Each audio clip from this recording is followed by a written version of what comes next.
অসংখ্য সমস্যায় জর্জরিত নাটোর ২৫০ শয্যার আধুনিক সদর হাসপাতাল। চিকিৎসক সংকট সহ রয়েছে বিভিন্ন বিভাগে লোকবল সংকট। এছাড়া ওষুধ সরবরাহ স্বল্পতা, অপরিচ্ছন্ন পরিবেশ সহ রয়েছে নানা সমস্যা, যার কারণে চিকিৎসা সেবা থেকে বঞ্চিত হচ্ছেন রোগীরা। নাটোর প্রতিনিধি বোরহানউদ্দিন বনের তথ্য, সোহেল রানা ক্যামেরায় লিমা সায়ন্তী জানাচ্ছেন বিস্তারিত। প্রচন্ড রোগীর চাপ, ডাক্তার একজন, ফ্লোর নোংরা, তারপরে বাথরুম নোংরা। ডাক্তার নামমাত্র চিকিৎসা দিয়ে বলে আপনারা রাজশাহী নিয়ে যান। আমার তো টাকা নেই, কোনটা থেকে কিনবো? কইতে বাইরে থেকে কিনে লাউগা।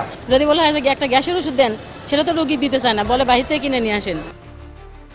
নাটোরের সদর হাসপাতালটি প্রথমে ছিল 50 শয্যার। 1995 সালে হাসপাতালটিকে 100 শয্যায় রূপান্তরিত করা হয়। ধীরে ধীরে তা বেড়ে দাঁড়ায় 250 শয্যায়। কিন্তু শুরু থেকেই এখানে ছিল চিকিৎসক ও লোকবলের অভাব, আর এভাবেই চলছে প্রায় 30 বছর। এরপর 2022 সালে হাসপাতালটিকে 100 শয্যা থেকে 250 শয্যায় উন্নীত করা হলেও চিকিৎসক সহ প্রয়োজনীয় লোকবল না থাকায় একেবারে ভেঙে পড়েছে সেখানকার চিকিৎসা সেবা, যার ফলে চিকিৎসা সেবা নিতে আসা রোগীরা হচ্ছেন প্রতিনিয়ত চিকিৎসা বঞ্চিত। রোগী ও স্বজনরা বলছেন, ঘন্টার পর ঘন্টা বসে থেকেও চিকিৎসা না পেয়ে তাই চিকিৎসা না নিয়েই ফিরে যেতে হচ্ছে তাদের। প্রচন্ড রোগীর চাপ, ডাক্তার একজন। আমরা এসে কোনো ডাক্তারই একজন ডাক্তারের কাছে বারবার যাচ্ছি, সবাই যাচ্ছে, তাকে বলতেছে স্যার আমার রুগী দেখেন। একজন ডাক্তার কয় দিকে যাবে? পুরো ফ্লোর ভর্তি রুগী দিয়ে। রুগীর সাথে সাথে গার্জিয়ানগুলোও অসুস্থ হয়ে যায়। ফ্লোর নোংরা, তারপরে বাথরুম নোংরা, ডাস্টবিনগুলো নোংরা, গামলাগুলো বেডের নিচে এতই নোংরা কি ওখানে যে কিছু ফেলতে যাবেন সেটার জন্য আরও বেশি মানুষ অসুস্থ হয়ে যায়। সাধারণ মানুষ এখানে পর্যাপ্ত সুচিকিৎসা থেকে বঞ্চিত হচ্ছে। আমাদের দাবি টিকিট কাউন্টার বৃদ্ধি করতে হবে এবং ডাক্তার পর্যাপ্ত পরিমাণ ডাক্তার বৃদ্ধি করতে হবে। বাড়ি মেলা দূরে, 6টা ওষুধ ডাক্তার লেগেছে, এখন এটি 3টা ওষুধ দিয়েছে। আমার তো টাকা নেই, কোনটা থেকে কিনবো? কইতে বাইরে থেকে কিনে লাউগা। আমার তো টাকা নাই, কিনতে পারবো না। আমরা নাটোর সদর হাসপাতালে যখন কোনো জরুরি রোগী নিয়ে আসি, ডাক্তার নামমাত্র চিকিৎসা দিয়ে বলে আপনারা রাজশাহী নিয়ে যান। কিন্তু আমরা নাটোর, এখানে লেখা আছে 250 শয্যা বিশিষ্ট আধুনিক সদর হাসপাতাল, কিন্তু এখানে আধুনিকতার কোনো ছোঁয়া নাই, না আছে আধুনিক কোনো যন্ত্রপাতি, না আধুনিক কোনো চিকিৎসা। কোনো ওষুধপাতি ফুরাই গেলে যদি বলে একটা গ্যাসের ওষুধ দেন, সেটা তো রোগী দিতে চায় না, বলে বাইরে থেকে কিনে নিয়ে আসেন। আসলে সমস্ত পরীক্ষাগুলো হাসপাতালের জন্য পেয়ে এবং একই জন্য ডাক্তারকে রেখে চলে যেতে পারি, কর্তৃপক্ষের কাছে এই জিনিসটাই আমরা আশা করি। নতুন বাংলাদেশ গড়তে এলো জুলফিকার স্টিল। জুলফিকার স্টিল, ইস্পাত দৃঢ় অঙ্গীকার।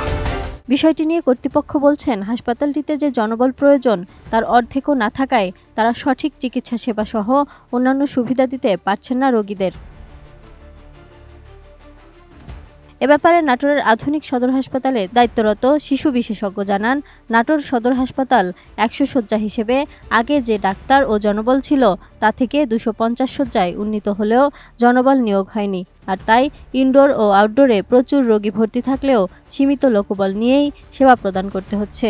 100 শয্যার হাসপাতালে যে আগে যে আমাদের যে স্ট্রাকচার, মানে আমাদের যে ডাক্তার জনবল, সেটা দিয়েই আমরা 250 শয্যা এখন উন্নতি হয়েছে, কিন্তু লোকবল নিয়োগ হয়নি। আমরা সেটা দিয়েই রোগী কাভার করছি, যার ফলে এই যে ইনডোর আউটডোর প্রচুর রোগী ভর্তি আছে। ইনডোরে আমরা এসব রোগী সামাল দিয়ে আবার আউটডোরে আমার দেখতে হয়। এটা আমাদের জন্য যেমন কষ্টকর, তো অবশ্যই রোগীদের জন্য একটু কষ্টকর। তাদের দীর্ঘক্ষণ ধরে অপেক্ষা করতে হয়, এই গরমে অসুস্থ লোকজন অনেকক্ষণ অপেক্ষা করতে হয়। দ্রুতই প্রয়োজনীয় লোকবল নিয়োগ, আধুনিক যন্ত্রপাতি ও পর্যাপ্ত ওষুধ সরবরাহের ব্যবস্থা করা হবে বলে আশা প্রকাশ করেন স্বাস্থ্য বিভাগের সিভিল সার্জন মোহাম্মদ মুক্তাদির আরিফিন। আমাদের আগের তুলনায় এখন রোগীর চাপ অনেক বেশি হয়ে যাওয়াতে আমাদের জনবলের সংকটটি এখন অনেক তীব্র আকার ধারণ করেছে। আমরা এটা ঊর্ধ্বতন কর্তৃপক্ষের সাথে আলোচনা করেছি, আমরা তাদের কাছ থেকে পজিটিভ ফিডব্যাক পেয়েছি। খুব শীঘ্রই আমাদের এই জনবলের সংকটটি পূরণ হয়ে যাবে এবং আমাদের যে অপরিচ্ছন্নতা সহ যে অন্যান্য সেবা, সেগুলিও ইনশাআল্লাহ আমরা আমাদের দিক থেকে আরও বেশি কাজ করার সুযোগ পাব। নানা সমস্যায় জর্জরিত এই হাসপাতালের ভোগান্তি থেকে খুব তাড়াতাড়ি মুক্তি পাবেন এখানকার রোগী ও স্বজনরা, এমনটাই প্রত্যাশা নাটোরবাসীর। Lima Sayanti, desk report, ATN news.